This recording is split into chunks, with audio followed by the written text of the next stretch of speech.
Kamusta kamo mga pinalangga namon nga mga abyan kag mga kauturan nga mga Ilonggo? Ubnanay kita liwat sa pagtuon sa mga pulong sang aton nga Ginoong Dios, agud maangkon naton ang matuod nga pagtuo.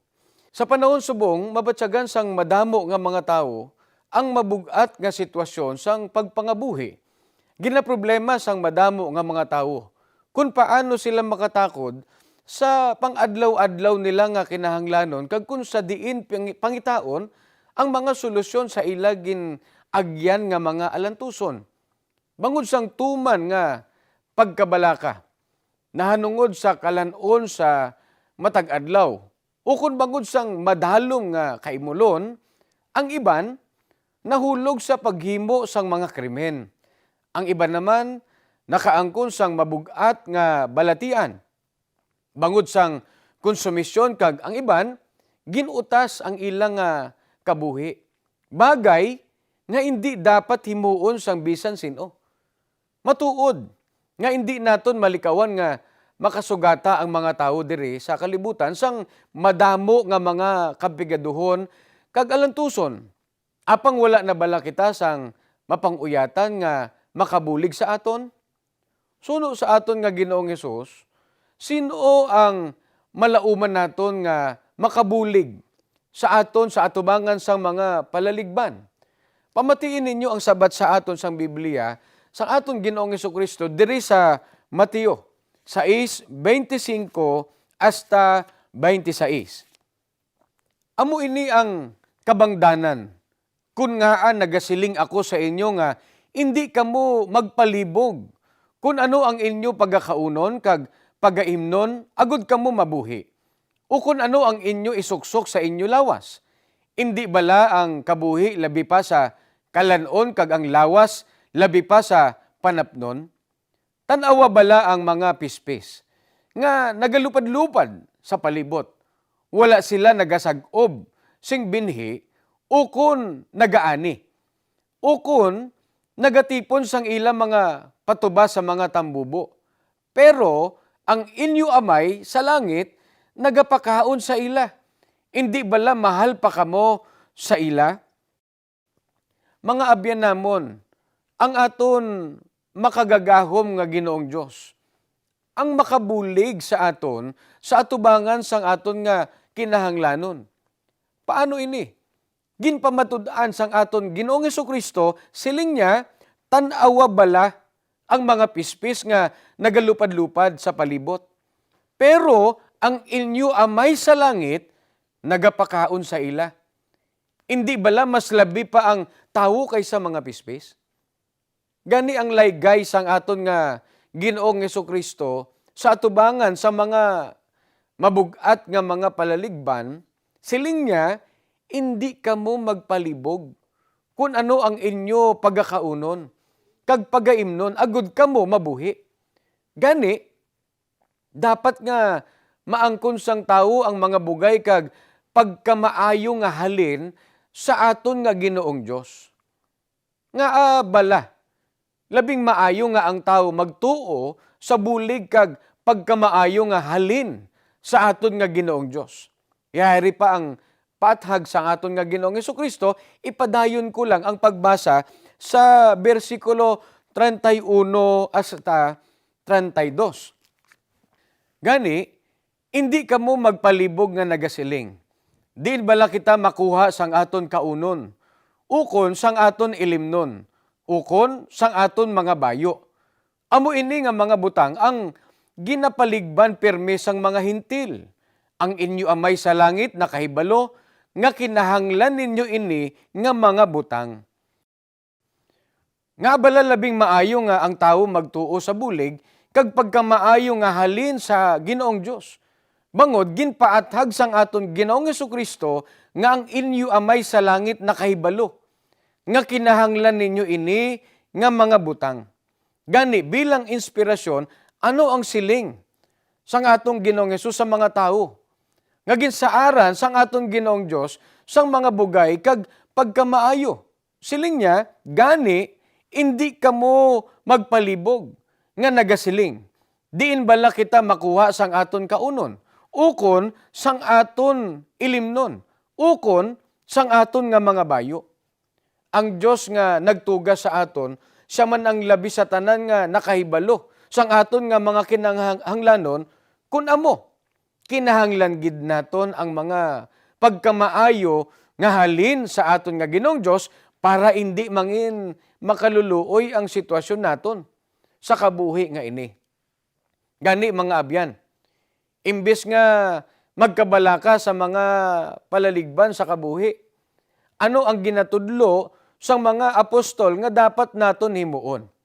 Yari ang sabat ni Apostol Pablo diri sa Filipos 4:6. Amo ni ang aton nga pagabasahon.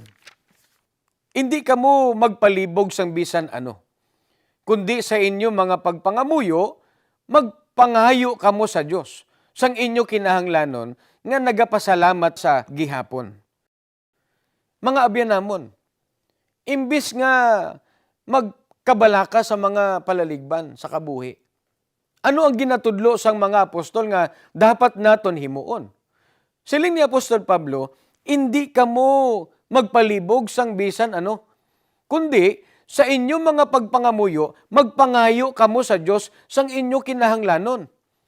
Napakabilidhon kun amo nga maghimo kita sang pagpangamuyo sa aton Ginoong Dios. Paagi sa pagpangamuyo. Pangayuon naton sa aton Ginoong Dios ang aton mga kinahanglanon. Ano bala ang ginpatod sang aton Ginoong Dios? Paagi kay Apostol Pablo nga pagahimuon niya sa mga nagasalig sa iya paagi sa pagpangamuyo. Ipadayon lang naton ng pagbasa sa versikulo 19. Amo ni ang nakasulat. Kag ang akon Dios sa iya bugana nga manggad kay Kristo Jesus, magahatag sa inyo sang tanan ninyo nga mga kinahanglanon. Masanag mga abyan, ang pathag ni Apostol Pablo, nga sa bugana nga manggad sang Dios, igahatag niya ang tanan naton nga mga kinahanglanon. Ilabi na gid nga ang atong Ginoong Dios ang nagtuga sa aton. Gani, siya man ang nakahibalo sang aton mga kinahanglanon, kag siya man ang may ikasarang nga maghatag sini. Paano pa ginpamatud-an sang Biblia ang mga katawhan sang Dios magabaton sang ila ginapangamuyo sa aton Ginoong Dios? Kag ano ang kondisyon nga ginasiling sang aton nga Ginoong Dios? Pamatiin ninyo ang sabat sang aton nga Ginoong Dios diri sa Jeremias. Dayon sila mangin akon mga tawo, kag ako mangin ila Dios. Hatagan ko sila, sig isa lamang ka tinutuyo sa ila pagkabuhi. Nga sila magkahadlok sa akon sa tanan nga tion, para sa ila kaugalingon nga kaayuhan. Kag sa kaayuhan sang ila mga kaliwat, magahimo ako sa ila sing kasugtanan, nga wala sing katapusan. Hindi gid ako maguntat sa paghimo sing maayo sa ila. Kagimuon ko nga magkahadlok sila sa akon sa ila mga tagipusoon. Agud nga hindi na gid sila magbiya sa akon. Magakalipay ako sa paghimo sing maayo para sa ila. Kag papuyoon ko sila sing malig-on sa sini nga duta. Masanag sa pathag sang aton nga Ginoong Dios. Siling niya, dayon sila mangin akon mga tawo. Hatagan ko sila para sa ila kaugalingon nga kaayuhan. Kag sa kaayuhan sang ila mga kaliwat, paano igahatag sang aton Ginoong Dios ang iya mga bugay sa mga katawhan niya?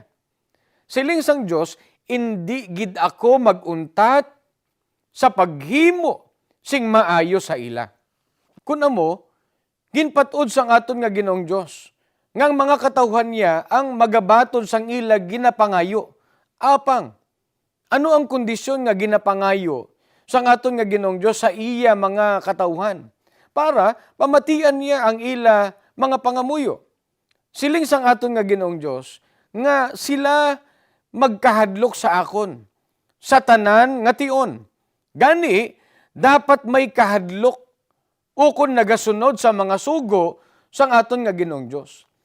Hindi kun amo gali basta nagalaom lang sa aton Ginoong Dios. May dapat himuon anay ang tao para maangkon niya ang mga bugay sang aton nga Ginoong Dios. Kung natalupangdan ninyo mga abyan, sa tion subong nga nagaantos ang madamo nga mga tao, bangod sa sumpa sang aton nga Ginoong Dios, may ara naman siya ginsaaran. Sang mga pagpakamaayo, ang katawhan niya, nga ang panindugan, amo ang pagsunod sa mga kasuguan sang aton nga Ginoong Dios. Paano bala naton makilalaan? Kung sino ang ginapakilala sang aton nga Ginoong Dios, nga iya katawhan. Yari ang sabat sang Biblia diri sa Salmo, Salmo 103. Kilalahan ninyo nga ang Ginoo Diyos siya. Siya ang naghimo sa aton, kag iya kita. Kita iya katawhan, kag mga karnero, sang iya halalban. Mga abyan, ang ginatumod nga mga katawhan sang aton nga Ginoong Dios, ginakilala sila nga mga karnero. Paano bala makilalaan ang mga tao nga ginakilala nga mga karnero sang aton nga Ginoo?